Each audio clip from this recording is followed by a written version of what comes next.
Yes, there's definitely a type of coercion and gaslighting done to them with the media and public support too. Yeah.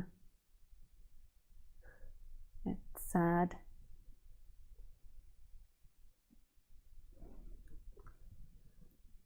Yeah, really sad.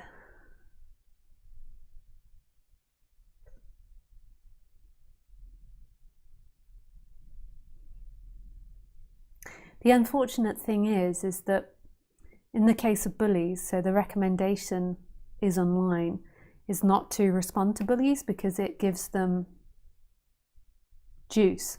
So if somebody's like abusive to me, in the comments below, like not to give it any attention, because that gives them a high, getting that attention. It's like, yeah, it's like it gives them power, but when you don't respond to them, it's like it just gets boring for them after a while. That was my mistake in the beginning. I used to think, I was so naive, I thought that if I was really lovely to the online trolls, they would eventually see that I don't mean them any harm and that, you know, it's all love. And that's like, you know, so I'd be really nice to them, and it was just like, it made it worse. Like any interaction, it's just like, wah! And they won't realize that. They'll think you're being manipulative or trying to gaslight them. They'll tell all types of stories or fake. There'll be no appreciation, you know.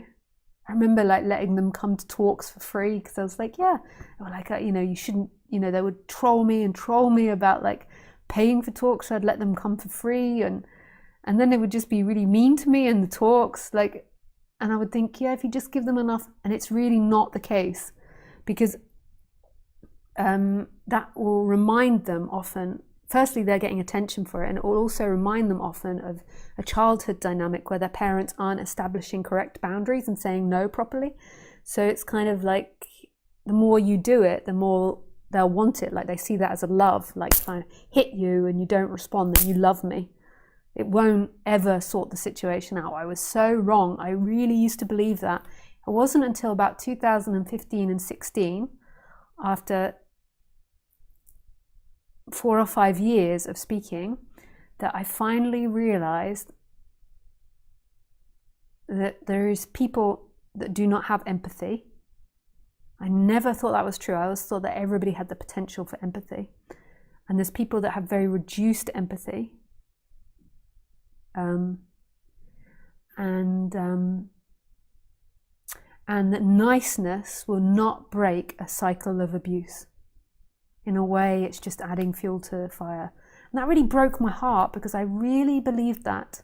I really believed that niceness would eventually suffice, like sending them love would eventually suffice. It didn't work. I'm laughing about it now, but it was painful, that realization. Yeah.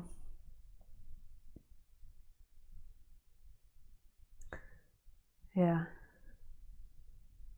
So with the Meghan and the Harry thing, I can understand why they want to speak out, because I've had a situation where somebody has really, you know, gone on a campaign of spreading hatred about me, and people close to me have believed it, and they coerce me into things, and you know, they got me to do things that made me look really bad, but when I did them, it wasn't with the intention that they were being told that I did things, and you know, the chin wag. I don't know if anyone's had this before. It's really painful. And I understand, like I wanted to speak out to clear my name, but I realized that the more that I spoke out, the more it gave the opportunity of the bully and of the manipulator to make me look even more crazy, because that's what they do to Meghan Markle, and that's what they often do to women when they're abusing them, is that they say she's bipolar, they'll say she's borderline, they say that, you know, she's mentally ill, and then if you try and stand up for yourself and you try to explain and you show your vulnerability, they'll just use it as another way to say that you're crazy.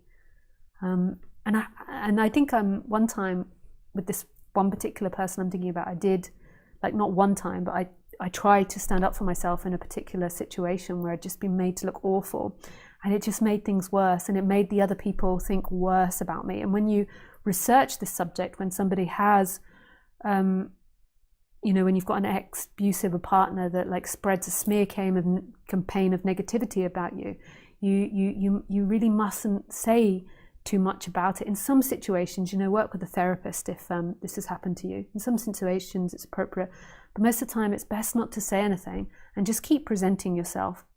And it's up for the people that, you know, your friends or not very, that know you, that have heard this gossip about you, to look in themselves and to understand psychology and to question it themselves, you know. So you just keep presenting yourself to them, and then through the years they might see that you're not like this mad, insane BPD person or something. Not that BPD is really bad, but that's often what is used as borderline personality on women.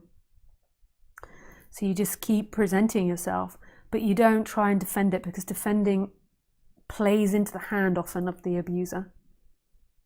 So yeah, if anyone's going through that, like with family members, you can watch YouTube videos about it, or you can go to a therapist to talk about it in detail, but often standing up for yourself just plays into the abuser's hand, because they've most probably done this lots of times before. So like the Daily Mail writers have done this lots of times before, and the abusers have most probably done this lots of times before. So they've prepared for you defending yourself, and they've most probably set it up and even implied that you'll defend yourself, and even said the sort of things that you're going to say defending yourself and make you just look worse. See, it's like, so with Harry and Meghan, it's like, I think it's great they spoke out, especially because of the racism and the abuse.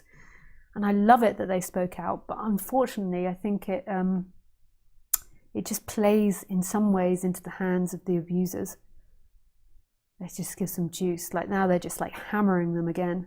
And I just can't understand it, why more celebrities and people that have been abused by the media or had narcissistic abuse done to them, why they don't stand up for Meghan and Harry more, you know, and just say, even if behind the doors they've done some not nice things to their family members, it's still not appropriate to treat someone like this. Just that. Yeah, but it's not. And I watch these women, particularly women, review it and just like really hate on Meghan Markle. Yeah. Come on, women! Yeah. Okay, enough of my rant. Whoa, that's remarkable, Lisa. I would also tend to go by that logic of being nice to the bullies. It's profound insight you made the hard way. Yes, it is. It is really painful, because my whole past was based on this compassion. They slap you on the cheek and give them the other cheek. Yeah.